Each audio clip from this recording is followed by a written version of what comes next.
Hello friends, कैसे हो आप सब। आई होप आप सब अच्छे ही होंगे और इंग्लिश पाठशाला में आपका स्वागत है। और आज हमारा टॉपिक है वर्ब। तो सबसे पहले हम कुछ एग्जांपल्स रीड करते हैं, देन हम समझने की कोशिश करते हैं कि हमारा वर्ब क्या होता है। He is a boy, he will go to Delhi, he has 2 banana, they study late night, is will has go study. What is these words? Is will has go study. These are verb. ठीक है friends, these are verbs.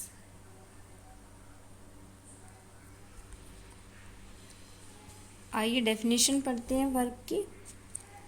A verb is a word used for saying something about a person or a thing.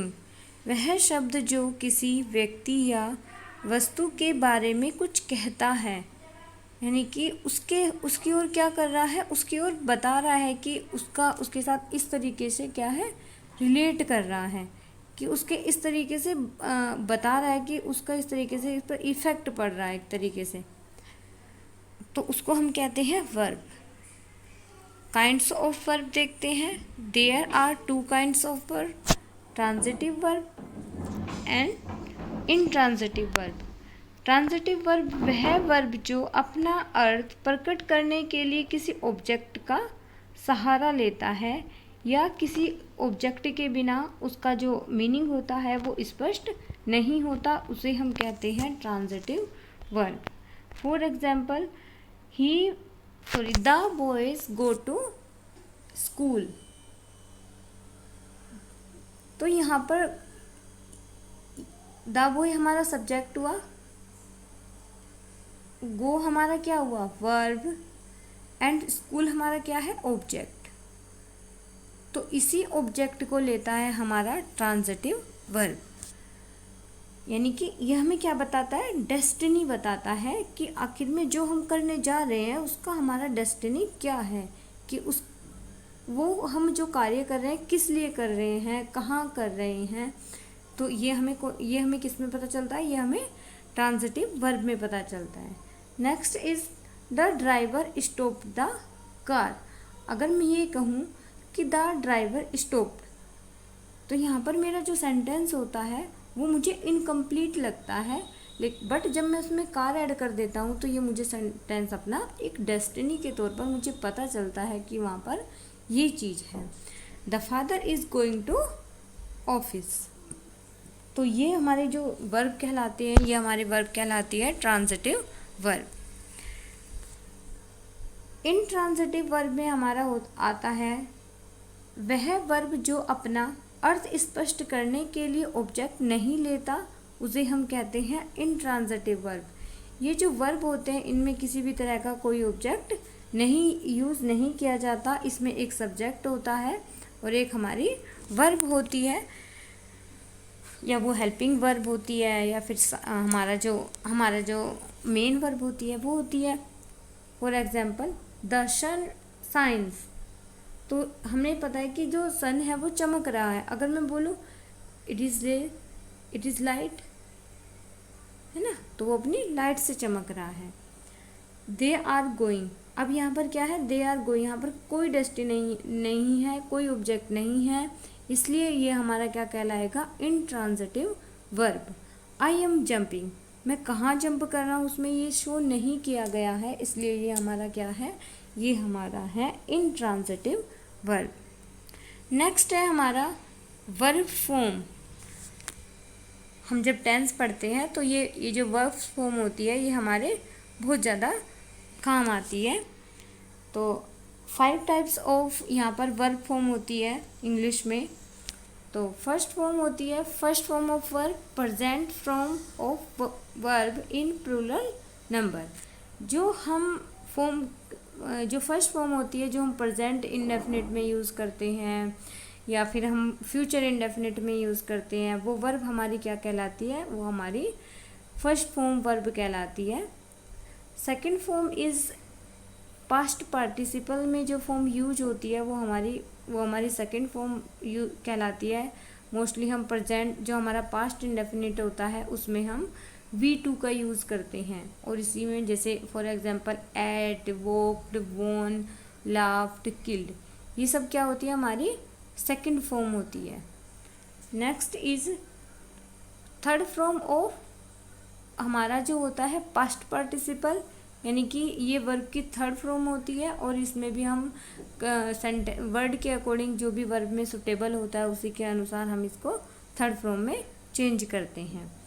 For example हमारा है eaten, walked, वोन, killed and laughed.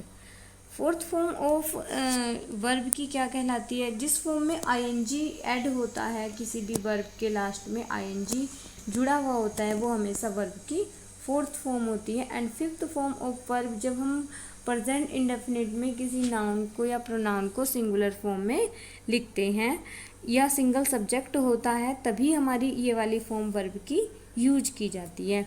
ये मैंने example के बताया है यहाँ पर, अराइव, अराइव्ड, अराइव्ड, अराइविंग और अराइव्स। ये मैंने 5 फॉर्म बताई है वर्ब की। इस तरीके से फॉर्म को हम क्या करते हैं, डिज़ाइन करते हैं, जो हमारी वर्ब फॉर्म होती है।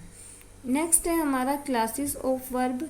क्लासेस ऑफ वर्ब में हमारे 2 टाइप्स की क्लासेस ऑफ वर्ब होते हैं। एक हमारा होता है लेक्सिकल वर्ब और एक हमारा होता है ऑक्सिलरी वर्ब।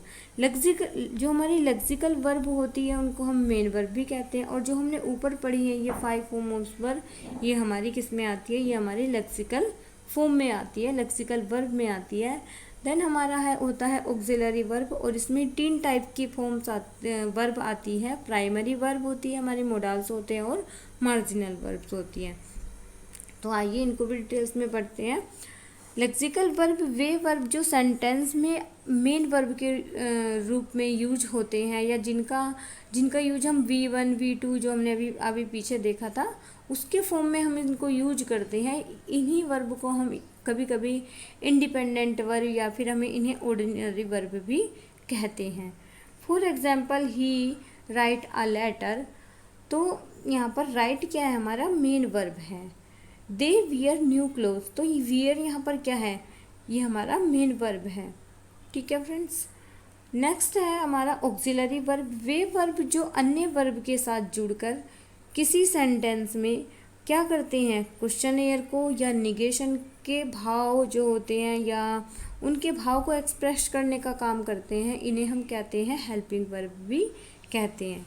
तो इन्हें हम हेल्पिंग, जो हमारी ऑक्सिलरी वर्ब होती है इनको हेल्पिंग वर्ब भी कहा जाता है। इसमें फर्स्ट होती है हमारी प्राइमरी वर्ब, जो हम जनरली यूज करते हैं। For example be, am, is, are, was, were, has, have, had, does, do, did को हम क्या कहते हैं, प्राइमरी वर्ब कहते हैं।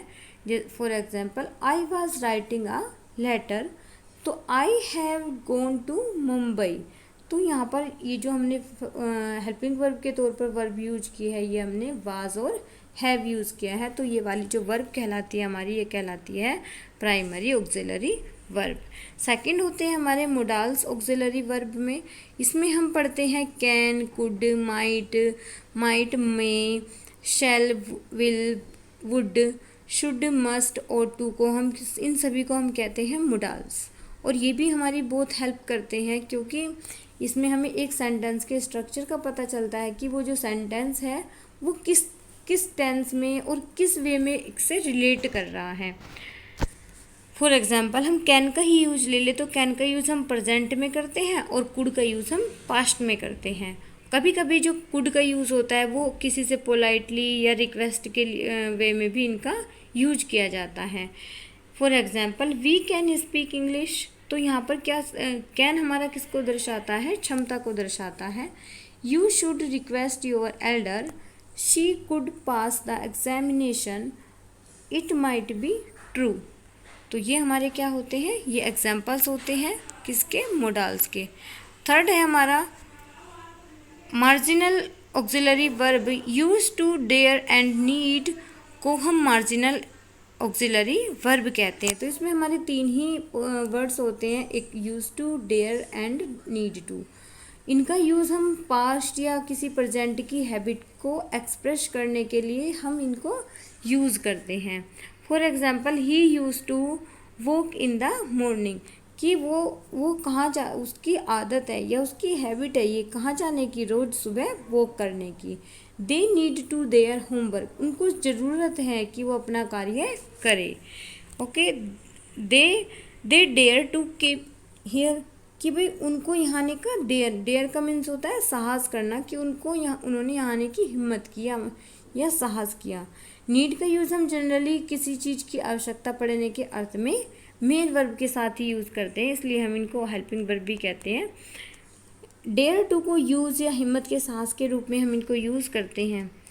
ठीक है फ्रेंड्स, आई होप आपको ये वीडियो पसंद आया होगा, और चैनल को लाइक करें, सब्सक्राइब करें और ज़्यादा से ज़्यादा शेयर करें।